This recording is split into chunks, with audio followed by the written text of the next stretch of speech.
Welcome to the 6 Miles to Supper podcast. I'm your host, Kayla Cox, and I've lost over 80 pounds with intermittent fasting 6 days a week, eating whatever I wanted at my meals, taking a cheat day every Sunday, and walking 6 miles a day. And I'm here to help you on your weight loss journey. Before we get into today's episode, I just wanted to let you know that I am offering private coaching again. And so if you're interested in that, you can go to 6milestosupper.com/coaching or just follow the link in the show notes. I'm also offering memberships on my YouTube channel. And right now there's only one level and it's $4.99 a month. What you get with your membership is that I post members only videos that are vlog style. So these just kind of show my everyday life, what I'm actually eating at my OMAD. Also, I show some behind the scenes, what my process is like for making videos and podcasts and things like that. And I'm also active in the comment section. If you're interested in becoming an insider, you can do so at the link in the show notes, or you can just go to my YouTube channel, 6 Miles to Supper, and click on the join button. In today's episode, we're going to talk about the silent enemy of intermittent fasting, perfectionism. We're going to talk about what perfectionism looks like, why it's the enemy, how it manifests with intermittent fasting, and some tips to help you overcome your perfectionism. Now, this was something I really had to learn on the weight loss journey, and that was that perfectionism is not the friend that you might think it is. I was a perfectionist from the time I was a kid. I remember being very proud of the fact that I was a perfectionist. I would say it, well, I'm a perfectionist and that's why, I have to do it this way. But what I eventually found was that my perfectionism was truly one of the roots of my weight gain and also a huge reason why I never kept the weight off. Perfectionism is simply the all or nothing mentality. And this is not good on the weight loss journey. Now, it seems good at first because when you're in the all part of all or nothing, you have fantastic consistency and you usually have good results because of that consistency. But then a hiccup happens because none of us are perfect. No matter how much we want to strive for perfectionism, none of us are perfect. You make a mistake or, something even just out of your control happens. You have a fluctuation upward just in your water weight. And that's when the nothing side of the all or nothing mentality comes into play. And when it happens, for a lot of us, it is just this switch to no plan at all. And you just give up. And then what happens? You quickly regain any weight that you had lost. Now, let's talk about how perfectionism can manifest with intermittent fasting. So let's say you're in your fasting window and you pop a bite of food into your mouth, and before you know what happened, you've already chewed it up and swallowed it, and you realize, oh, I just ate in the fasting window. Now, if you're a perfectionist, here's what's going to happen. You are going to be devastated. You're going to be really upset with yourself. And it will seem like nothing counts. It doesn't even matter that you fasted for 12 hours or whatever it was. That doesn't matter. And in your mind, it doesn't even matter that you could just leave it at one bite because you've already messed up. And so now you've messed up. You're not perfect. And then what happens? You just eat for the rest of the time because you think, well, I didn't do it perfectly, so why bother doing it at all? Now let's take another scenario. This is when you break your fast earlier than you planned. Now, of course, this can manifest a couple different ways. You might do it on purpose, or it might be kind of out of your control. Let's say your sister comes in from out of town. She's, got this connecting flight and you can meet for lunch and you're supposed to meet at 2:00 and that works perfectly with your fasting window and your eating window. But then her flight gets changed and she's got to eat an hour earlier. And it means that you have to eat an hour earlier. And the way this usually goes for somebody who's really deep into their perfectionism is that once they eat, that earlier time, then it's like the rest of the day is just out the window. It's like, forget it. It doesn't matter, and they may beat themselves up. And a lot of times they'll have problems getting on plan the next day because, again, it's like, well, I didn't do it perfectly. And so now I'm not a perfect intermittent faster. So, something must be wrong with me. I've got to figure out something different. Now let's talk about breaking your fast intentionally.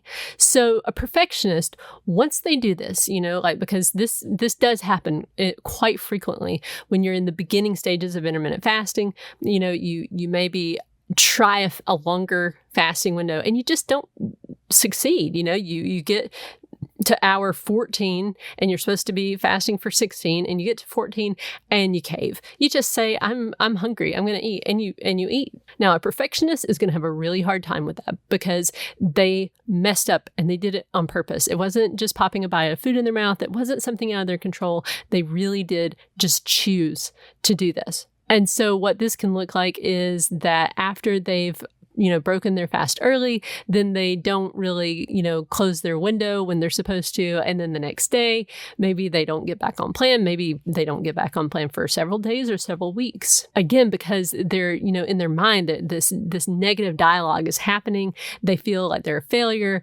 And all that really happened was they broke their fast early, just by maybe an hour or two. But in their mind, it is total failure. Another way this manifests is with overeating. So when you're learning to fast, you're going to have times when you eat too much of the meal because sometimes you overshoot and sometimes you kind of undershoot. And this is a process of just, learning like, okay, I need to eat this amount of food in the window or else I'm going to be hungry.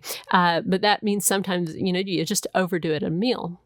And if you're a perfectionist, you're going to browbeat yourself when this happens. You might call yourself names in your head, or you might even try to punish yourself with either longer fast the next day, or with really hard exercise. And the general way you are treating yourself is punishment. Now, the last scenario is when you find yourself gaining weight. Now, like I said, I was a perfectionist, and it was really about 2015 when I started to hear things that made me realize, my perfectionism was not serving me. That the idea that, perfectionism makes you a high achiever is false. Usually perfectionists don't really end up accomplishing anything because they're paralyzed by this perfectionism mindset. So in 2015, in February of that year, that was when I weighed myself for the first time. I started going to the gym every single day, getting myself up early, taking just better care of myself. And I was doing, really well. By July of 2015, I had actually brought my 7-day average down by 20 pounds, which in hindsight, I think, wow, that was really good. I was doing a really good job, except for my perfectionist mentality at that time said, this is failure. I should be losing 5 pounds a week and I should have been done with this by now. And, I was really, really hard on myself. Even though at the time I was also trying to be better, it was a battle, in other words. And so June of that year, so about a month before that, I injured my back doing a deadlift, and I really struggled. I was trying to, figure out something that I could do to replace the powerlifting, but everything hurt. The only thing that didn't hurt ended up being walking, and that's what I ended up going with. But during that time, I was like, oh, I've lost 20 pounds, but I without hard exercise, because I had been really reliant on high intensity exercise. That's what I really thought was going to help me lose the weight.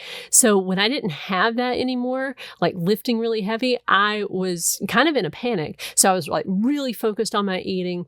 But what happened was that from July till about September, I was just struggling. I was the weight was just not coming off, and it was just hanging out right there above 200, right around 202, 203, 201.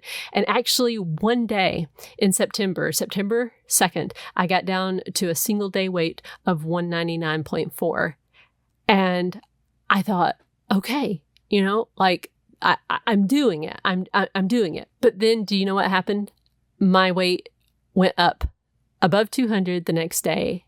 And for the rest of the year, it did not get below 200. And that was really frustrating. And on top of that, my weight was creeping back up, and I could feel myself just starting to give up, starting to, cave into that perfectionist mentality, because in my thinking, that perfectionist side of me was saying things like, you're such a failure. Look, you're putting the weight back on like you always do. And, just look at what you're doing. You've already gained half the weight back. It was just this pattern of thinking. And of course, it was appealing. It was like, okay, I didn't do it perfectly, so forget that. If I give up, I don't have to get up early anymore. I don't have to go to the gym anymore. I don't have to weigh anymore. I can just eat whatever I want. And I was really close to just throwing in the towel, just saying, okay, I get it. Like I can't lose weight and I'm just going to have to learn how to be overweight and even obese. Luckily, though, I had been working on trying not to be a perfectionist, and I realized I had a choice. I could quit, or I could just admit, like, hey, this is part of being human. I've messed up. I've been going through a hard time. Like, have a little compassion on yourself. You had an injury. You're working really hard trying to get through it. You're in a lot of pain, and so that probably is messing with your eating somewhat. And so let's sit down and try to figure out a solution. And so I did. I sat down with my numbers and I really looked back and I realized, like, oh, actually, when I'm being consistent with my plan with intermittent fasting, I'm losing weight. The problem was I kept quitting. The problem was I kept, just running from one shiny thing to another and just giving up and then starting back and then giving up and then starting back. And my weight clearly reflected that. The cure for perfectionism is to realize that you are human, you are going to make mistakes, and the best thing you can do is try to learn from them. I'm going to give you 5 tips on how to become an imperfectionist. The first thing that helps me is that when I do mess up, I focus on specificity. Being specific can just help you to put things into perspective. So, for example, let's say, you sit down and you realize, oh, well, actually, you only ate an hour earlier than you meant to, or 47 minutes before you meant to.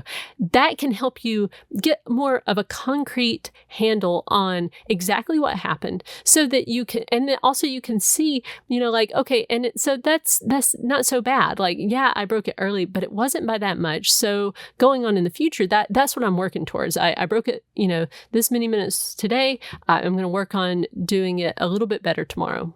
Another thing that has really helped me is to write imperfection into your plan. So I did this by writing in a cheat day. Every Sunday, I take the day off. That helps me to remember I am never going to be perfect with intermittent fasting.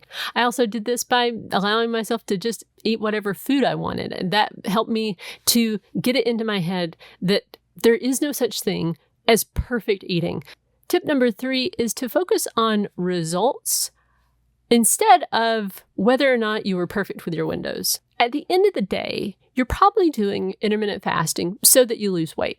So what's more important than, being right on with your windows is, are you having results? The thing is, life happens, especially if you've got kids and a husband, things are going to be constantly popping up. And if you can take the big picture view and really figure out, okay, like, I'm actually just trying to lose weight. So intermittent fasting is the tool that I'm using, but I don't have to be perfect at it in order to get results. And I shouldn't beat myself up if I mess up, or if I go off plan, or if I have to change the plan around a bit to fit into my life, because ultimately the results will be what I'm looking for. And the cool thing is, you really can get good results, really good results, even when you're really imperfect. The key is that you just keep going and you don't give up. The next tip is to work on changing your inner dialogue. Work on being nicer to yourself in your head. Just don't tolerate bad-mouthing yourself. My 5th tip is to do something creative. Make some sort of art or write, and do that on a consistent basis if you struggle with perfectionism. Because the cool thing about art is, no matter how talented you are, art is never perfect. Writing is never perfect. You can sit there and you can rewrite a book, and it will get better. But eventually you have to just say, okay, it's not perfect, but I'm putting it out there. And yet that piece of art can still be beautiful, even though it's not perfect. And I found that to be a nice little lesson. Life is beautiful, even though it's not perfect. As someone who used to pride herself on perfectionism, it's been an interesting thing to strive to be a B student instead of a straight A+ student. But I've learned that it really does not matter if I do it perfectly. Nobody's going to give me a badge if every single day for the rest of my life, I practice OMAD and nothing else, and, I never eat, that's not going to get me any kind of reward. And in fact, the risks of that perfectionism, that mindset are too great, because when I was deep into the perfectionist mindset, it was the first mess up and then it was off plan. I'm just done with it. I can't be perfect at it. So therefore I quit. So I hope that right now, if you are a perfectionist, that this episode has given you some insight on how you can change it, and some reasons for changing it, because I certainly understand the tendency to want to say, no, this perfectionism is helping me, when in fact it may not be. Thank you for listening to this episode, and I'll see you in the next one. Do you want to lose the weight without getting rid of the foods you love and that you'll go back to eating again anyway? My book, The Laid Back Guide to Intermittent Fasting, teaches you how to practice intermittent fasting so that you lose the weight sustainably and keep it off for good. You can get the audiobook read by me for free when you sign up for your 30-day trial of Audible. The link is in the show notes. And if you've gotten value from this podcast and you'd like to let other people know about it, it would be great if you could leave a review on either iTunes or wherever you get your podcast. Thanks.